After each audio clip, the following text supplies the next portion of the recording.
शेद नामूस रिसालत का जज्बे मलिक दिलपजीर अवान साहिब का कहना है कि 4 जनवरी 2011 अशारिया को 3 दिन से खाना पीना मतरूक होने के बावजूद गाजी साहिब लागर होने के बजाय इंतहाई चाक चौबंद नजर आए। लगता था कि वो खुद हरकत नहीं कर रहे बल्कि उन्हें कोई और चला रहा है। मैंने ये फुर्ती देखकर पूछा, क्या कोई वीआईपी कॉल आ गई है? कहने लगे, दिलपजीर भाई, वीआईपी नहीं कॉल आई है, मैंने जल्दी जाना है। बाद में भाभी से मालूम हुआ आज वो इतनी जल्दी ड्यूटी पर चले गए कि नाश्ता भी नहीं किया और बेटे को नात शरीफ भी नहीं सुनाई से पहर तकरीबन 4:30 बजे शोर मच गया और हमारे घर मुबारकबादें देने के लिए आने वालों का हुजूम हो गया। जब मैंने टेलीविजन ऑन किया तो मुमताज भाई की हंसती मुस्कराती सूरत नजर आई। वो कह रहे थे, गुस्ताख रसूल की सजा मौत है।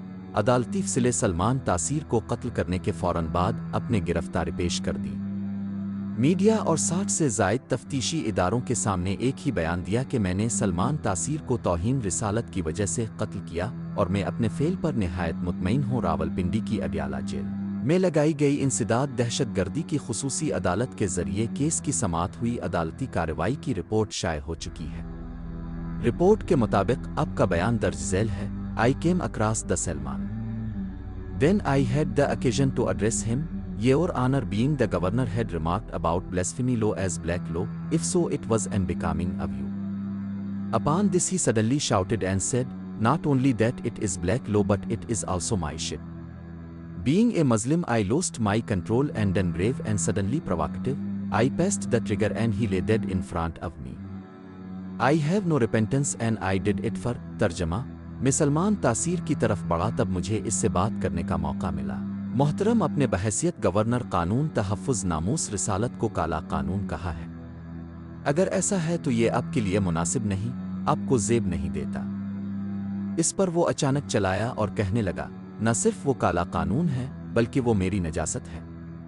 बहैसियत मुसलमान में दबाव जज्बात में खुद को कंट्रोल न रख सका और फौरन मुश्तइल हो गया। मैंने टरगर बंदूक का घोड़ा दबाया और वो मेरे सामने ढेर हो गया। मुझे कोई पछतावा नहीं है और मैंने ये तहफ़्फ़ुज़ नामूस रसूल के लिए किया। 1 अक्टूबर 2011 अशारिया को दहशतगर्दी अदालत के हज परवेज़ अली शाह ने आपको 2 मरतबा सजाए मौत और 2 लाख रुपए जुर्माने की सज़ा सुनाई और अपने फैसला में कहा, आपने जो काम किया वो इस्लाम की रूह से ठीक है मगर मुल्की कानून के तहत आपको सज़ा सुनाई जा रही है। यानी अगर इस्लामी कानून होता तो अदालत आपको बाइज्जत तौर पर बुरी कर देती, मगर यहाँ अंग्रेज़ का जारी करदा कानून है, इसलिए आपको सज़ा सुनाई जा रही है। ये फैसला सुनते ही शहीद नामूस रिसालत रहमाउल्लाह का चेहरा खुशी से चमक अलफाटे और उन्होंने वहाँ मौजूद अपने वालिद को मुबारकबाद दी और हाज़रीन ने मिठाई तकसीम की। इस फैसला को इस्लामाबाद हाई कोर्ट में चैलेंज किया गया। 9 मार्च 2015 अशारिया को इस्लामाबाद हाई कोर्ट ने दहशतगर्दी अदालत के फैसले को कालअदम करार देते हुए कहा कि ये केस दहशतगर्दी के ज़ुमरे में नहीं आता। अलबत्ता हाई कोर्ट ने फर्द वाहिद के कत्ल की बुनियाद पर एक बार सजाए मौत का फैसला बरकरार रखा। इस फैसला के खिलाफ सुप्रीम कोर्ट में अपील दायर की गई, जहां जस्टिस रे ख्वाजा मोहम्मद शरीफ, साबिक chief justice Lahore high court, और जस्टिस रे नज़ीर अख्तर ने कुरान वसंत की रोशनी में गाजी साहिब के हक में ज़बरदस्त दलाइल पेश किए, मगर किसी के दबाव पर आसिफ खोसा की सरबराही में बेंच ने दलाइल को रद्द किए बगैर 17 अक्टूबर 2015 को अपना फैसला सुनाते हुए सजाए मौत ख़त्म करने के बजाय दहशतगर्दी अदालत का फैसला बहाल कर दिया। इस पर नज़रसानी के लिए दरख्वास्त दायर की गई, मगर वकला के दलाइल सुने बगैर ही आसिफ खोसा ने इसे ये कहकर मिस्तरदाल कर दिया कि सलमान तासीर ने कोई गुस्ताखी की ही नहीं, लिहाजा दरख्वास्त नाकाबिल समात है। अदालती फैसले की हैसियत शहीद नामूस रिसालत रहमाउल्लाह के बारे अदालती फैसला कुरान व सन्नत, तारीख़ इस्लाम और नज़रिया पाकिस्तान से मुतसादिम था।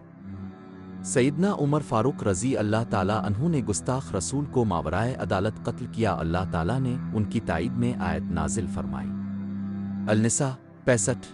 रसूल अल्लाह के मुबारक ज़माना में मुताद्दिद सहाबा किराम ने गुस्ताखों को वासिल जहन्नम किया, जिस पर अब सल्लल्लाहु ने उनकी तहसीन फरमाई और दुआओं से नवाजा। खुलफा राशिदीन से आज तक इस्लाम की 1400 साला तारीख में किसी इस्लामी हुकूमत की तरफ से गुस्ताख को कत्ल करने पर सज़ा सुना जाने की एक भी मिसाल नहीं मिलती। खुद दहशतगर्दी अदालत के जज ने अपना फैसला सुनाते हुए कहा था, आपने जो काम किया वो इस्लाम की राह से ठीक है।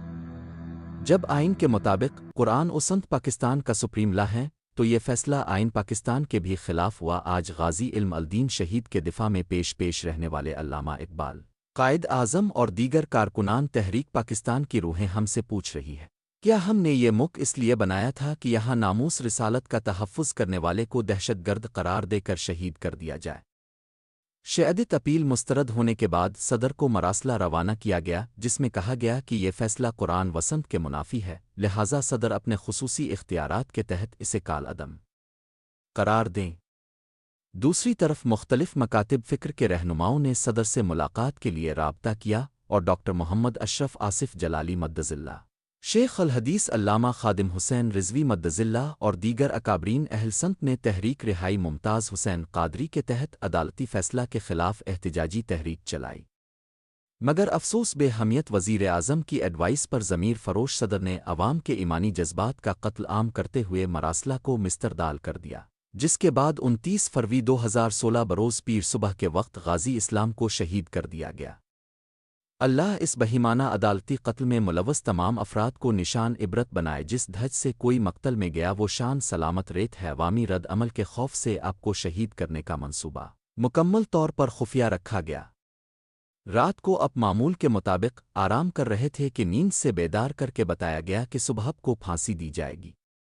اپنے سفید لباس زیب تن کیا، واسکٹ پہنی جس پر پاکستانی پرچم کا بیج آویزاں کیا۔ ادھر پولیس کی گاڑیاں آپ کے گھر کے باہر پہنچی اور اہل خانہ سے کہا کہ غازی صاحب کی طبیعت خراب ہے، خیریت دریافت کرنے کے لیے آئیں۔ اہل خانہ کی آمد پر اپنے انہیں نہایت اطمینان کے ساتھ جھوم کر دیر تک نعتیں سنائیں اور بتایا کہ مجھے بیداری کی حالت میں رسول اللہ صلی خلفاء راشدین، غوث اعظم اور داتا گنج بخش علی حجویری رضی اللہ عنہم کی زیارت ہوئی ہے، انہوں نے میری قربانی قبول ہونے کی بشارت دی ہے۔ انہوں نے اہل خانہ سے یہ بھی کہا، تمہاری خواہش تھی کہ میں رہا ہو جاؤں اور میری خواہش تھی کہ میں بارگاہ رسالت میں حاضر ہو جاؤں۔ اللہ اور اس کے رسول صلی اللہ نے میری التجا کو قبول فرماوات ہے۔ آپ کو شہید کرنے کے لیے 4 بجے کا وقت طے تھا۔ اہل خانہ سے ملاقات کے بعد اپنے آپ زمزم اور اجوا کھجوروں سے سحری کر کے روزہ رکھا، نماز تہجد ادا کی اور وقت مقرر سے کچھ دیر قبل ہی پھانسی گھاٹ کی طرف جانے لگے۔ اب سے کہا گیا الف بھی کچھ وقت باقی ہے۔ فرمانے لگے، سامنے رسول اللہ صلی اللہ جلوہ افروز ہیں اور انتظار فرما رہے ہیں۔